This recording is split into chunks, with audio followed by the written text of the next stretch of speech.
Assalamualaikum teman-teman. Hai, saya Rahma Audina Irwandari dari kelas 12 IPA 11. Saya akan menjelaskan tentang sintesis protein. Pasti kalian bertanya-tanya, apa sih sintesis protein itu? Sintesis protein adalah proses pembentukan partikel protein dalam bahasa biologi molekuler yang di dalamnya melibatkan sintesis RNA yang dipengaruhi oleh DNA. Atau dapat diartikan juga sebagai suatu proses untuk mengubah asam amino yang terdapat di dalam linear menjadi protein di dalam tubuh. Sintesis protein terbagi menjadi dua tahap, yaitu tahap transkripsi dan tahap translasi. Apa itu transkripsi? Transkripsi adalah pembentukan RNA dari salah satu pita DNA dengan bantuan enzim RNA polimerase.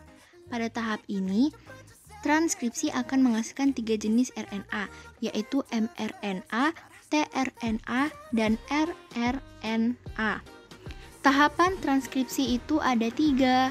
Tahapan pertama namanya inisiasi, tahapan kedua elongasi, dan tahapan ketiga adalah terminasi. Selanjutnya akan kita jelaskan dalam video berikut. Transkripsi terjadi di dalam nukleus.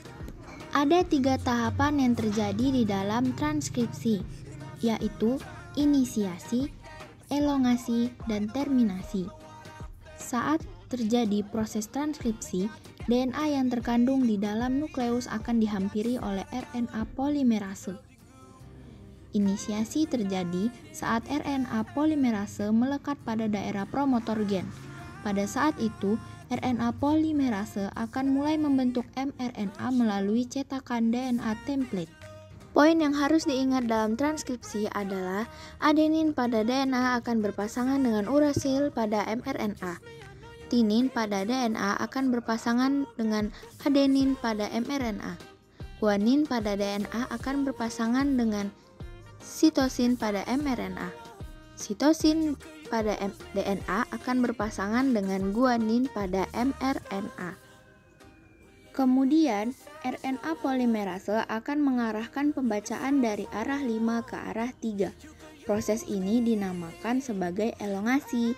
Transkripsi akan berakhir saat RNA polimerase sampai pada daerah terminator. mRNA yang telah terbentuk mengandung urutan 3 basa nitrogen yang dikenal dengan kodon. Selanjutnya, mRNA atau yang dikenal sebagai kodon ini akan meninggalkan nukleus melalui pori-pori nukleus menuju sitoplasma untuk melakukan tahap kedua, translasi. Apa itu translasi? Translasi adalah proses urutan nukleotida dalam mRNA yang diterjemahkan ke dalam urutan asam amino dari rantai polipeptida.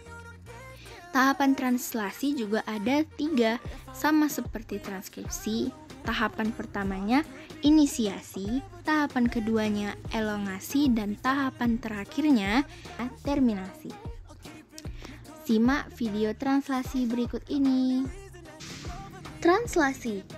Setelah menyelesaikan tahap transkripsi, mRNA yang ada di nukleus akan berpindah ke sitoplasma, yang merupakan tempat ditemukannya ribosom. Hal ini dilakukan untuk melanjutkan tahap translasi. mRNA ini berperan sebagai cetakan untuk membuat protein. Sebagaimana yang sudah diketahui, mRNA memiliki 3 jenis basa nitrogen yang disebut kodon. Sehingga poin yang harus diingat ialah translasi merupakan proses penerjemahan mRNA untuk diubah menjadi protein. Hal yang harus diingat juga dalam translasi ialah firing rules atau aturan memasangkan basa nitrogen pada translasi. A pada mRNA akan berpasangan dengan U pada tRNA. U pada mRNA akan berpasangan dengan A pada tRNA. G pada mRNA akan berpasangan dengan C pada tRNA. C pada mRNA akan berpasangan dengan G pada tRNA. Sama halnya dengan transkripsi, translasi juga memiliki 3 tahapan, yaitu inisiasi, elongasi, dan terminasi. Tahap inisiasi dimulai dengan ribosom, subunit kecil terikat pada mRNA. Ribosom subunit kecil ini akan bergerak dari arah 5 ke arah 3. Ketika sudah menemukan codon, AUG tRNA yang membawa asam amino, metionin, dan antikodon UAC akan melekat pada mRNA. Setelah tRNA terikat pada mRNA, ribosom subunit besar akan menghampiri ribosom subunit kecil, kemudian akan mengikat dengan subunit kecil. Untuk melengkapi proses inisiasi, ribosom subunit besar memiliki 3 daerah. Daerah A atau aseptor site, daerah P atau peptide site, daerah E atau excityl site. Saat terjadi proses elongasi, asam amino yang lain akan dibawa pada rantai mRNA oleh RNA transfer. Dengan membawa antikodon untuk dapat mengetahui jenis asam apa yang dibawa antikodon, maka dapat kita lihat pada tabel triple kodon. Misal, jika pada mRNA kodon AUG, maka asam amino yang terbentuk adalah metionin. Begitupun seterusnya. Selanjutnya, asam amino yang baru ini akan memasuki daerah A. Lalu ikatan peptida akan terbentuk di antara kedua asam amino pada daerah P. Saat itu, ribosom akan berpindah ke triplet kodon lain sehingga tRNA yang sudah melepaskan asam aminonya akan berpindah ke daerah E dan bersiap untuk keluar. Kemudian, daerah A bersiap untuk ditempati tRNA yang baru. Siklus ini akan terus berlangsung sampai pada tahap terminasi. Terminasi akan terjadi ketika salah satu dari 3 stop kodon berada di daerah A. Kodon ini dikenali oleh protein yang dikenal sebagai release factor.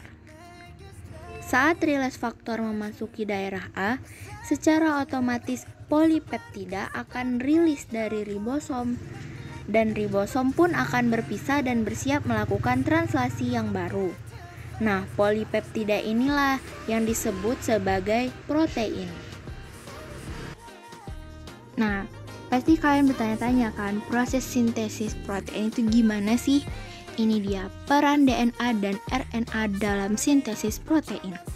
Pertama, DNA membentuk mRNA untuk membawa kode-kode genetik sesuai urutan basa N-nya.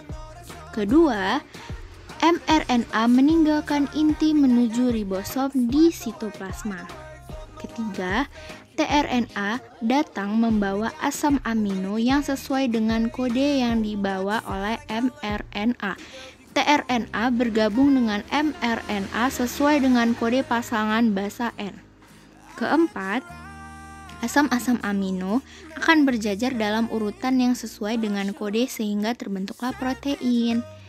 Dan sampailah di akhir, protein yang terbentuk merupakan enzim yang mengatur metabolisme sel dan reproduksi.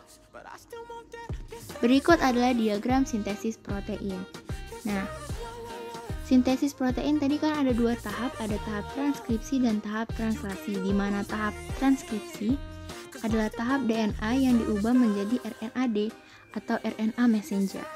Ini dia, diubah menjadi RNAD atau RNA messenger di nukleus, ya, di nukleus. Mantap deh. Nah, tahapan ini disebut transkripsi. Lanjut, RNA messenger yang sudah diubah tadi akan dikirim melalui ribosom. Nah, di ribosom ini dia udah termasuk ke dalam sitoplasma ya, bukan nukleus lagi. Nah, di ribosom, RNA messenger itu akan diubah menjadi protein, dan itulah namanya proses translasi. Gimana sih cara ngubahnya? Cara ngubahnya, RNAD atau RNA messenger akan diubah melalui RNA transfer menjadi asam amino 1, asam amino 2, asam amino 3. Nah, protein atau polipeptida itulah yang disebut dengan asam amino 1, 2, dan 3. Selesai. Terima kasih.